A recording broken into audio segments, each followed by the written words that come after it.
First of all, I don't even know, even today we call Freemasonry a peculiar system of morality. I don't think it's the morality that draw people to join Freemasonry.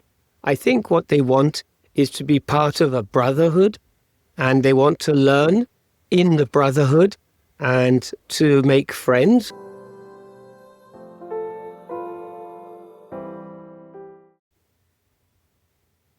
Hello and welcome to HolisticCircle podcast, Spiritual Conversation. My name is Philipp. We are reaching out to people who are passionate about spreading light, love and joy and wisdom in our case today. And I'm happy here for the third or fourth time to have Chris Earnshaw with us. Hello, Chris. Thank you very much. Hello. It is so lovely, and thank you for making the time for me again and again. You're not giving up on this little podcast, and I appreciate it very much. And usually our sessions are well received, so I hope this will be another golden oldie in the making. At least Great. No, I'm all about spreading. I'm about spreading the light. Yes, and I promise you we will have no questions about Kris Kringle in this episode. Good. All right, so we agreed today. You wrote quite many books for, yes, people will again say, please introduce, because no, I will not introduce Chris anymore. He's been with us the third or fourth time. Just go back to another episode and get all the background of his extraordinary life. And you have the link to his website where you can read one of the most staggering bios. And I have read this. You've done everything from nouvelle cuisine to being a professor, research and whatnot, living in different places. So I think it's worth reading. But you're also an author of many books about spiritual Freemasonry, as you call it. You're a great teacher and educator and a great expert on the spiritual realm. And we had you on different themes. And today we'll talk about something that I'm personally extremely interested on.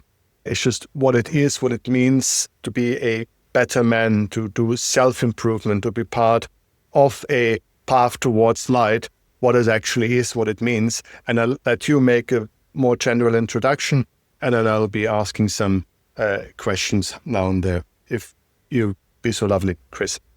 Yes, great. Looking forward to it. Please go on. That was it. Okay, that was it. Okay.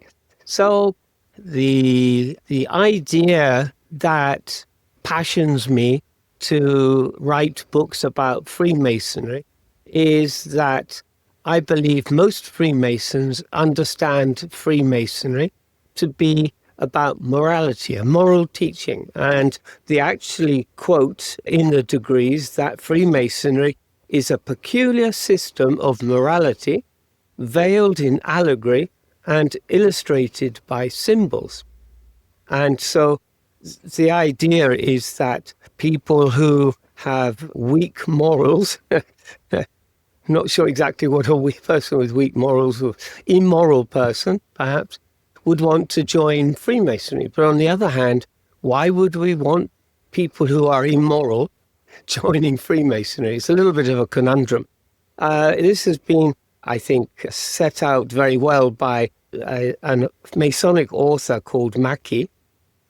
He said that Freemasonry is not a system of morality, either in its speculative form or as it was in its operative form.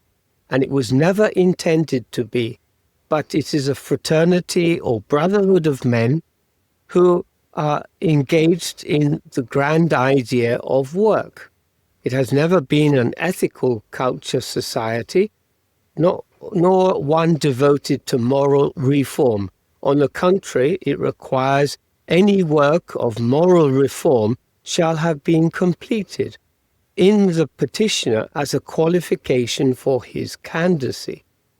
So if you want to be a Freemason, you have to already be a moral person. Why are we teaching a peculiar system of morality? It's a kind of conundrum. But I think is that Freemasonry became very large in the time of Queen Victoria. That's a time, say, like 1820 to 1850 or 1860. And during that time, English society changed. previously in the 1700s, English society was a little bit rough, if I can put it like that. For the first half of the 18th century, we didn't have a police force. So every gentleman used to wear swords to protect themselves. And there are many etchings by people during that time of civilians being attacked in the street, or their carriages being attacked. Particularly etchings by Hogarth, very famous, for showing the real society at the time. So this was a kind of unorganized society. People were constantly drunk. They didn't have access to clean water, and there was overcrowding. It had all sorts of problems. So when Queen Victoria came, she wanted to be much more strict, and she enlarged the fledgling police force and the army as well. More people conscripted or joined the army. So English society became much more structured. People were required to go to church again.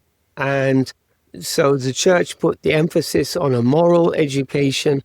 And so that was part of Victorian society, particularly strict and organized and controlled. And a lot of people tended to wear black clothes because Victoria was in mourning for her husband, Prince Albert, who I believe he was German. But anyway, this is when Freemasonry grew at this time.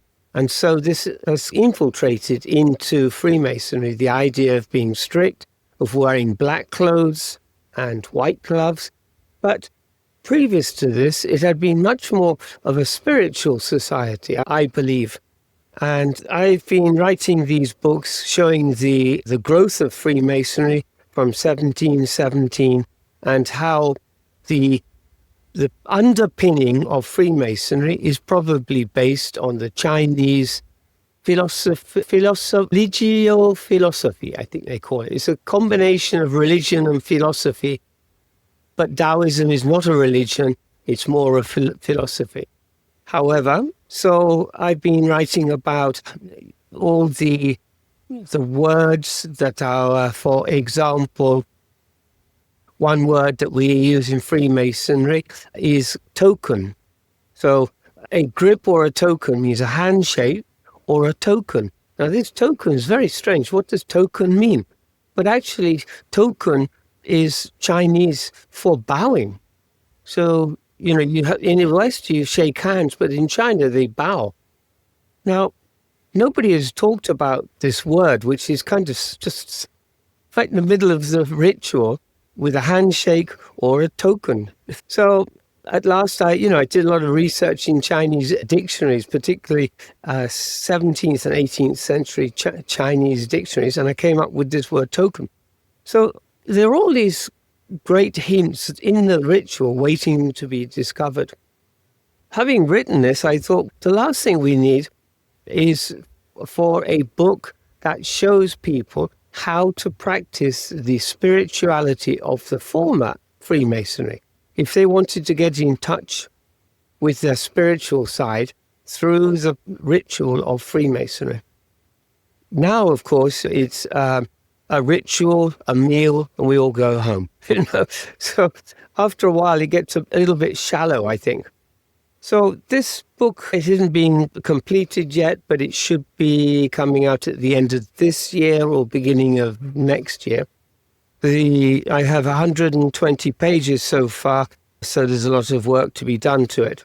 But basically, it's in five parts. The first part is laying the foundation, understanding why you were called to Freemasonry, and, for example, what a point within a circle means, and circumambulation, what it actually means about purifying space and intention.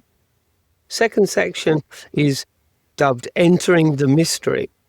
So here you are coming from darkness to light, and you have to work with tracing boards, which are very interesting. I think Then third section is about rising through the grades. Of course, there are only 3 grades in Freemasonry, but you have to think about each one. And then the last penultimate one is mastership, about embodying light, what that means to you, the master's word and things like this. And finally, there is the spiritual exercise of having an astral experience and astral projection, but also finding that light, which is so important to Freemasons, what it should be. It's what we're all working to do, is to find the spiritual light of Freemasonry, what it is, how you find it, will you know when you see it, and you will know when you found it. So that's basically how the book is set out, and there are some 20 excerpts. A type of meditation, themed meditation or guided meditation. And we were just looking at, I think it was, let's see, was it? So tracing boards are very interesting. I forgot the exact... Chris, yes. Before we go into the details of tracing board and things like that, and I found the light, let us just maybe get us a step backwards so that the audience have an understanding, because a lot of things are clear for you. What would you characterize? What is a better person, or a more moral person, or a more spiritual person? How would you define what is this juice that makes me seek morality? Is it something from outside? Is it from within? Is it society bound, or is there a cosmic law that is imprinted with us, or if we can open ourselves to the imprint? I would like to get your opinion on that. First of all, I don't even know, even today we call Freemasonry a peculiar system of morality. I don't think it's the morality that draw people to join Freemasonry. I think what they want is to be part of a brotherhood, and they want to learn in the brotherhood and to make friends, of course, because now loneliness is a big issue worldwide. That a lot of, I think in America, a recent poll said that 15% of adolescents don't have a single friend. And this is what leads them to use violence and guns to sort out their problems. So I think having friends, a circle of men who think the same thing, and of course it's not just men, because Freemasonry has a female branch as well, and so women can join the female group, the Eastern Star, and other Amaranth and other groups. So there's that. One is the fellowship. I think people are also drawn by the mystique of Freemasonry. So Freemasonry previously wasn't well promoted or explained to people, and it was a kind of secret that they had. The only way to find out the secret was to join the organization. And so this is probably adds to the mystique. And the third part is probably Freemasons are very well known for their charitable works and giving money to organizations or organizing events to support old people's homes, churches, relief in foreign countries and things like this. So you have that 3-point, the joining a male organization that's built around some sort of mystique or secrecy, and at the same time doing good works for your society. I think that's very appealing to people. Yes, but sorry, to come back to my question, what for you is this path of enlightenment? What does it personally mean? You're a better husband, a better man. What is that word itself? What can you expect? What you can get out of it? You're more calm, more friendly. What is it that you seek, and what is it what you can receive? So the seeking is those 3 elements I talked about. I don't think people come in looking to become a guru or a bodhisattva or something like that to have some spiritual experience, because they don't know anything about Freemasonry until they join. Normally, what they can get from it is by reading and studying on their own. And Freemasonry has a lot of books written about it, but a lot of them are nonsense. A lot of them are also very old, and they're talking about difficult concepts. And what I try to do is make these understanding of Freemasonry and these concepts a lot easier to understand. But I think you're only going to enjoy Freemasonry if you work at it. If you go there and expect, okay, please give me something exciting or interesting or astounding. Hello? I'm getting a strange message. Did you get the message? It says Acrobat Distiller is busy starting and cannot continue. I think that's that's on your end, but so far it looks fine. Okay, I clicked on that. Yes. And so I think the people who ask questions are the people who are going to be most successful at Freemasonry. If you just go there and expect everyone to put on a show or lead you to some subterranean chamber where all the mysteries will be unlocked with just a drop of blood. No, none of that's happening. So more and more modern Freemasons have logic, and they will morality, but you don't need morality. Basically, everybody is a moral person. There are outliers, people very immoral, but that is the exception. So if you talk to a modern Mason, he will talk about morality. And I'm saying we've got to go back 300 years and look at the spiritual lessons that you can learn. But people won't teach you. They won't teach you this. You got to find them yourself, like I did. I looked at the ritual very carefully and analyzed it. And then I realized there were a lot of things written in the ritual of Freemasonry that were teaching something else. All right, then let's ask this the other way around. So to say, if the teaching or the process, the path of light, would be made more public and more people would use it, would it be a way to heal our society from this, as I said, loneliness, anxiety? People definitely have lost some kind of direction after all this hyper consume and all of these things. People are basically spinning around. Would this kind of a teaching, those practices, actually could be a part of a society healing? Would you go that far that society could learn from Freemasonry more in general? Yeah, definitely. Even you just study. And sorry, and then hang a question on it. There was a time where Freemasonry supposedly was incredibly influential, pushing their way forward into law and things like that. Yes. Apparently. Have the Freemasons lost their juice, or are you not leading anymore? Is it this is why we are in trouble? Because you know my question. Yes. So to look at your second question first, I think the thing is that the quality of the applicant or candidate to join Freemasonry has changed from Victorian times, when they tend to be senior people in society. That they would be, if you look at one of my books, you can see that in the early days, a lot of nobility and senior army officers and people like this and members of government were Freemasons.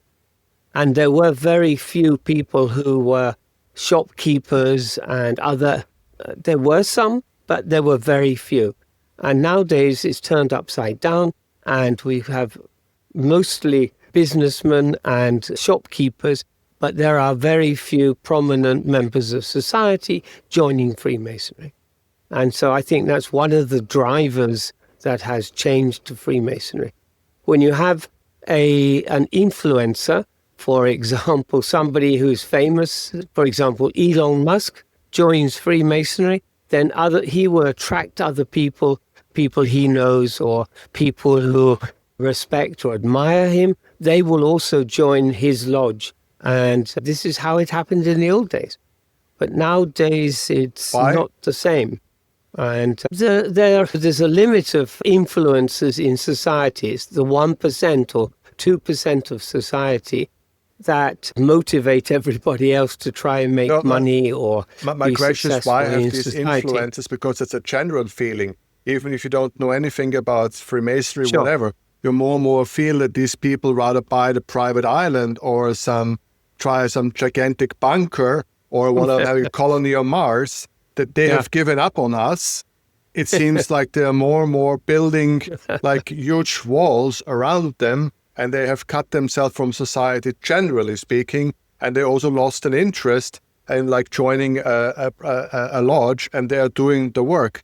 That's something that you can see as well. Yes, but of course, society changes. Over 300 years ago, there was less entertainment for people. There was the theater, and that was about it. There was no television, radio, newspapers. There was like 2 newspapers in London. And now there is so much to divert a person's attention. So if you have more money, then in those days you would ride a horse.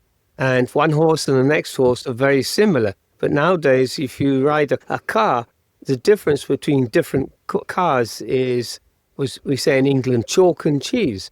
It could be just a small Volkswagen compared to a Rolls Royce, and there's just no limit. So these are toys or baubles that rich people are interested in, and there's just no end of things for them. And I think there's also probably more people trying to get attention from these influencers, for example, supporting good causes, being on the board of the Red Cross, or being Refugees International or Médecins Sans Frontières. There's all these organizations that want help from influencers, and this was never the case before. 300 years ago, they would just enjoy themselves. They get drunk and eat food all day long. And so long as their estates, when he was coming through, they would just spend it. But nowadays, the first couple of % of society, they're very much into, for example, Donald Trump starting this meme coin, or a meme coin, making money and all sorts of things. So their time is much more limited. So somebody says, do you want to join an organization that's been around for a long time and it teaches about morality? They will say no. Freemasons have... Which is kind of interesting, because the person you just mentioned, the California group, they're very much into playing, I think, with all kind of legal psychedelics, as far as I understand. They want to change their consciousness. So maybe could it be that because Freemason lost its spiritual beginning, like the real juice, that these people at 1% might not find it interesting to be part of like a club. They're part of so many clubs. Yes. But if it would again find what you are promoting, a real spiritual path, that again, maybe some serious or curious people would find it of value. Is that maybe one of the ways to see it? Yes, I hope that is the case, because I don't think that consuming herbs and drugs like ayahuasca and things like that is the way to go. I think it's working with your consciousness to change you from the inside out. And you have all the tools you need to have wonderful experiences. Why you need to go to the black market and buy something to aid you, I think that's the wrong way. I think that is, and of course it's being illegal makes life difficult for you. But if you're just able to go inside and make the changes or work with your consciousness, because your consciousness is ready to give you whatever you want, but nobody. And your consciousness is connected to the universe, and the universe can align things to create a manifestation of the life you want. But you've got to start at the beginning and start to ask for the right questions. So I'll let quick summarize. You say that, first of all, Freemasonry has kind of changed direction from its beginning, where it was maybe far more spiritual or far more... Yes, you also said society has changed. Many things have changed since then. But you hope that the spiritual path, the spiritual teaching, that the core or the essence, as you see it, would be reinstalled into the Freemasonry, that it might again attract a new generation of people who just not only want the things you mentioned, but also looking for a higher dimension, and so therefore again get more influence again in society for the better of mankind in some way or the other. Yeah. Well, all right. Yes. If we now be so kind to follow your book a little bit, you said you Yes. mentioned a couple of practices that you suggested, and you wanted to a little bit explain us what they are so we all can take something home. And you said it many times to me in private conversation and air, a nice way that to encapsulate basically you do not need to be part of Freemason to learn of this, to practice these things and to improve yourself. You can do it on your own, but then, as I said many times to you, but it would be lovely to have again a place where this can be done with wisdom, with knowledge, with experience. So it would be great to actually have a Spiritual Freemasonry association. I know that you also made your own little organization in Japan, and maybe at the end you can a little bit tell us how things are going. And I'm a member in spirit because I don't live in Japan, but I'm a member in spirit. You know that. Thank you. So we will send you an invoice for this year's fee. You're more than welcome. So this is the situation. A lot of people, one thing about joining Freemasonry is when you do the same thing as a group, it adds power to it. It says in the Bible, when 2 or more people are joined together in my name, meaning Jesus Christ's name, then I am in your midst. So when you get 2 or more people studying then that spiritually adds to, somehow you are complemented by some spiritual energy. And I think that's the truth. So working as a group of 3 people or more works better than working by yourself. Right. Would it be so? Yeah. Yes. Okay. So one of the things in Freemasonry, we teach the keys of Freemasonry using what we call tracing boards. Tracing boards are large pieces of cardboard or wood. They're normally at least 4 or 5 feet high and 3 or 4 wide, and there are pictures drawn on it. And so the pictures serve 2 purposes. One, age memoir for the person who is going to explain the tracing board to the candidate, but it also helps the new member to see images that he can relate to. So it has a kind of double service function. In the days of alchemy, a lot of the images actually gateways into another understanding, and people have not understood this. There's one famous one, I don't have it to hand, but the picture is of a garden, and there's a wall around the garden, and there's a door in the wall, and a man is walking along the side of the wall towards and that's the picture, the whole picture. So what's it all about? A man walking around a walled garden. The thing is, this is an alchemical text, so the idea is that you are the person in the picture, and you have to look at the picture carefully in detail and memorize it, and then imagine you are the person, and you go and knock on the door, and the door is open to you, and then you go into this magical garden, and this is where you learn things.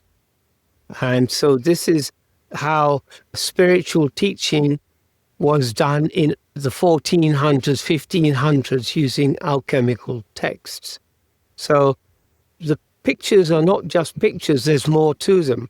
In one of my books, I talk about a alchemical image, and there are some strange numbers at the bottom of the picture.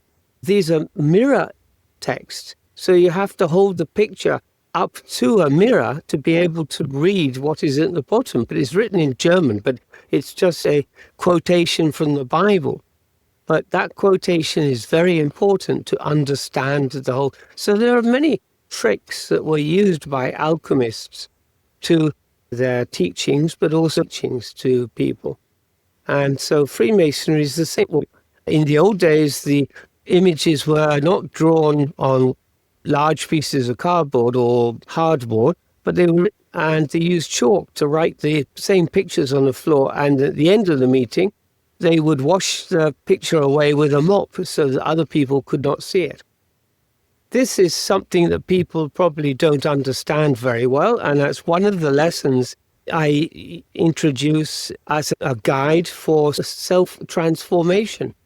And so the various tools that we use, like the chisel and the 24-inch gauge and the gavel, these all have a spiritual meaning, not just a physical meaning of knocking superfluous material off a block of stone to make it into a perfect square.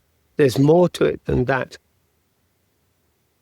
I'm getting a lot of feedback. Are we okay? I'm super okay. I'm just enjoying to listen to you. There's a lot of white noise coming from your side, but that's okay. So I'm so sorry. That's okay. It's probably the balance of the speakers and the microphone. Yes, so this is one of the lessons. And so we start talking about the symbolic meaning of all the working tools. And then if there's any Taoist principle or something that these relate to, and so we talk about those. This is one lesson from my new book. And then we go on to having a meditation, and we talk about meditation and quotations that are relevant to the text. For example, the tools of the craft are not instruments of labor alone, but keys to unlock the temple within.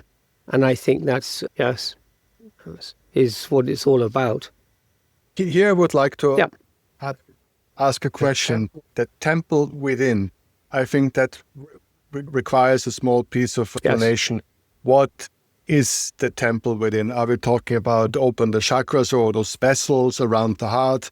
I've heard many different explanations, or the mental states of mind. So again, back to this original question, what is self-improvement? What is a better man? So the temples within, if you can please help us along. Originally, in the Christian idea was that the Temple of Solomon, which was built, and I'm forgetting the date, something like in 50 BC, but it was destroyed after 300 years. And then the second temple was called the Temple of Herod, the Temple of Herod. And then that was destroyed by the Romans. And again, the date eludes me.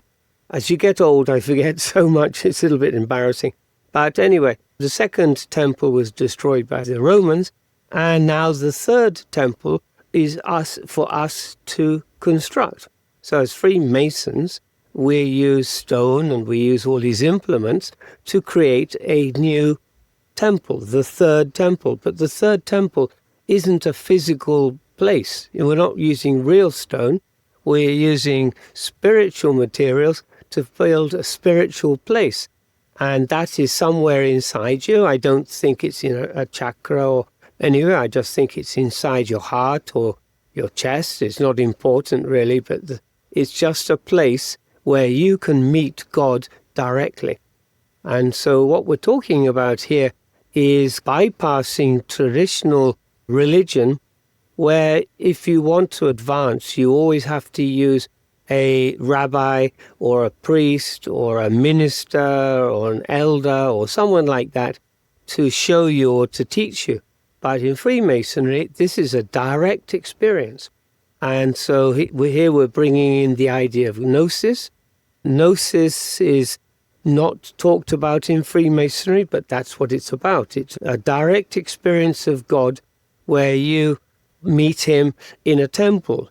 Now you have to prepare this temple, and the temple is done through spiritual work. So you slowly build up through your experiences. You put one on top of the other, and you grow to a point where you see the light, and then the light enters you, and you become one with God.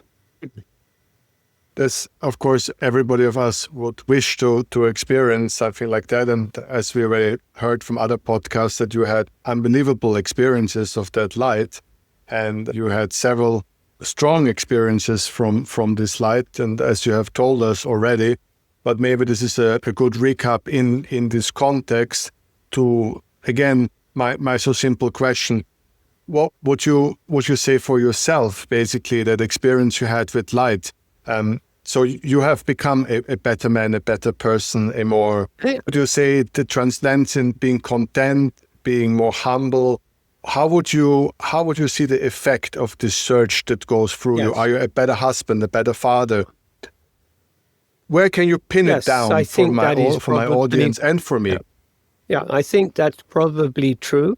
Having had several astounding spiritual experiences, it does make you humble. And then you realize that what people have taught me at school and in church, it was all nonsense. It's just a myth that's been made up and then kind of promoted to everybody, but that's not the truth. The truth is much simpler, much more exciting, and it does change you. So I'm not so interested in working for money. I quit.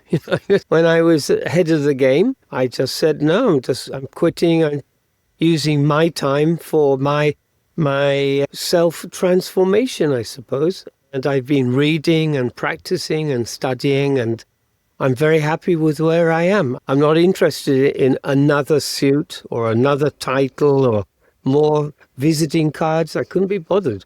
I just threw away 10,000 visiting cards from leading companies, from the CEO down. I just threw them away. I just didn't want to be part of that anymore. And you're at the same time, which is basically the biggest mystery of all. Yes, it's Galileo had a really difficult life with his wife, I believe. We have to suffer a little bit. It's all about give and take. You can't always do what you want to do, but on the other hand, you need balance, and that is one of the teachings of Freemasonry, is balance in your life.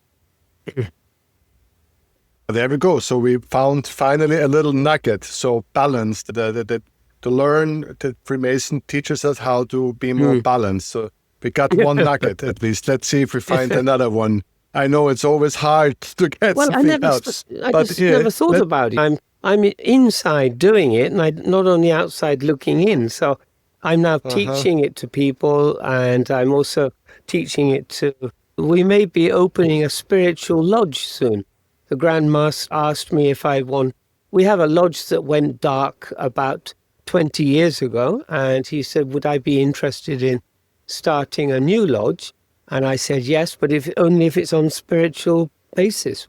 We won't use the normal ritual. We have a new ritual, and I'm writing it. So that will be... So again, I have to move to Japan. This is my only way forward, I guess. No, I don't think so. But let me use the you be so kind. I know not only the lodge that you might be planning, but you have your small group. You told me a little bit about it already in the other podcasts, and beside all the books. We call it the Light Academy. The Light Academy. We added Tokyo at the end, so it's Light Academy Tokyo. And we have a website and stuff. Yes. I know last time you went to the Egyptian exhibition to look at mummies. That was when we last time spoke, so that I do remember. Yes. So I, of course, want to know, what did the mummies say back? And if you be so lovely and give us some idea to make us all really, really jealous not being into now, what in the Light Academy Tokyo? Light Academy is just a group of 10, 15 people at the present. And we start by giving 7 4-hour lectures on different skills, because most of these people are just housewives or business people, and they have no spiritual experience at all. But I focus all my lectures around the use of the pendulum, because the pendulum is a very powerful tool, not just for looking for yes, no answers, but you can use it to look at, to see the difference between two things. And we do lots of exercises where we try that. You can measure people's aura, how wide their aura is, if it's heavier on one side or lighter, then we can try to look for things, find things that are lost. When you go further, you can use it for divination, talking to either people who are on the other realm or talking to spirits and things, because you learn to use it as a tool to communicate. And at the end, you can use it for exorcism, and that's one of the things I use it for a lot, is to banish negative energy that accumulates among people and send it to a higher dimension for re-education. So that's what we do, and we have days where we go out, and I think it was 2 months ago, we were looking for gold in the river, west of Tokyo, and we're using a pendulum to find where it was gold, and I found 2 little specks of gold, which made me happy. Pure gold, and when you pick it up, it's just shining like it came out of a jeweler's shop. It was so pretty. But anyway, so we do those sort of things. And the Egyptian, we have... Again, we have a new secret here coming up, because, you gave away all the high leading jobs and all the business cards. Well, if I could go with the pendulum and take gold nuggets, well, I definitely throw away all my business. Yeah, the gold is not but the gold was not the objective. The gold was to excite the students. That's what they always say. Yeah, but too many people have been to the same places. There's very little gold left. But the thing is to show what a valuable tool the pendulum is, and how you can actually find gold if you have the right intention, which is all about intention, and then the world would work with you. But yes, so what I was saying, yes, this year we've had 3 exhibitions about Egypt here. Unfortunately, a lot of the Egyptian things are now not the originals. They've been made by 3D printing because they're too valuable to leave Egypt, and they look the same, but they're not the same. Basically, spiritually, they are dead. But one of the exhibitions was really fantastic. We used virtual reality goggles to go inside a pyramid, and you had to duck and go through tunnels, but you could walk and touch things. It was absolutely fantastic. And you got onto an Egyptian boat, and you went down the Nile and went to see how a pharaoh was being prepared to be mummified, and it was just very exciting. Very well worth the money. You got the feel of the size of the pyramid. We were standing outside. Look, it was enormous. Look, from the ground, looking up, and then you were able to go in through a secret passage, and it was just really, if you can see it anywhere, you will really enjoy it. Yes. So that was that. Well, a quick for the viewers. We had a podcast about pendulum. Goes to talk about it. We had a podcast with you about exorcism. So just to give people orientation, if they are so far with us and say, "Oh, let's talk more about pendulum," there's a whole podcast with Chris on my show about pendulum, and there's a whole podcast with Chris on my show about exorcism, and there's a whole podcast about Chris Kringle. No, there is not yet. Not Chris Kringle, yeah. Last couple of minutes, we have 6 minutes left, and maybe very quick, because I'm sure there's a whole new podcast coming up. But why always the pyramids? Why always when we talk about spiritual mysticism, whatever, heretics, it's always the pyramids, right. Always the pyramids. So quickly is that for the Egyptians, they had a different concept about the universe. So Christians believe that there is a God, a force, and we're all dependent on this force. This force started the world. It's rather like the conversation between deism and theism. Deism, that God started the universe, but now he takes no interest in his creation. He started the clock ticking, and now we're up to... But in Egypt, they realized that you could use out-of-body experiences. They discovered this, that then they could enter different worlds. So their concept, their idea of what the spiritual was very different.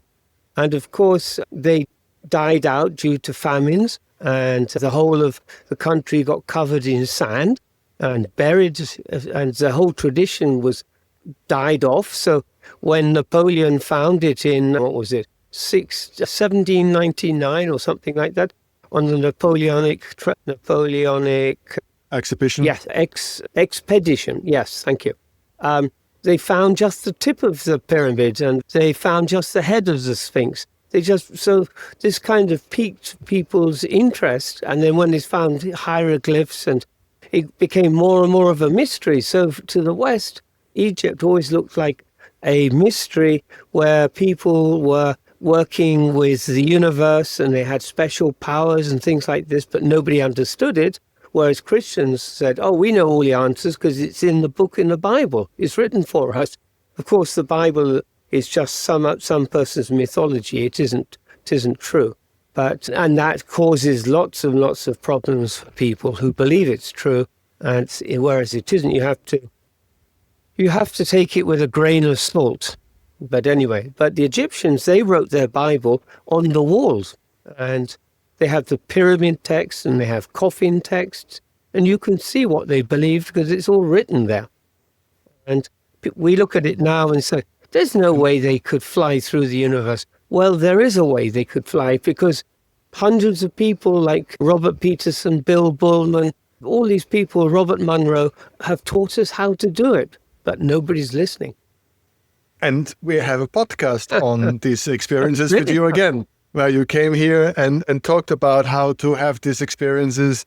So here we go, another reference. So every answer can be found right here. Yeah. Just scroll down and watch a couple more videos with Chris and everything's there. Well, thank you so much. It was super interesting. And by the way, if you mentioned that you gave the little tip with the pyramid exhibition and the 3D goggles, then let me give a tip. There is a fantastic BBC series way back a couple of years where they explained how the British and the French, after Napoleon IV, were fighting to decipher the hieroglyphs. And it's a staggering BBC thing. And can everyone recommend to watch it. It's so well produced. And Jean-Pierre Champollion. It's one part of it. Champollion? Yes. Yes. Yeah. It took him 20 years. It's took him 20 fantastic. years to decipher the. But yes, I will check it out. It's a great BBC production. Okay. All right. Thank you. Thank you so much. The time is never enough with you, but that's the wonderful thing. We're always wanting more, and you're always opening a new layers. So again, so many books if you're interested about spiritual Freemasonry. And like always with Chris, more to come, more to come. Two books are coming Thank you so this very year. much. In the Spiritual Freemasonry series, I got 2 more coming, and that'll be it, because I'm drained of all my knowledge. Everybody, make note that Chris says no more 2 books next year. We'll have a look at that. Thank you so Philipp. very much. And I hope I will see you again.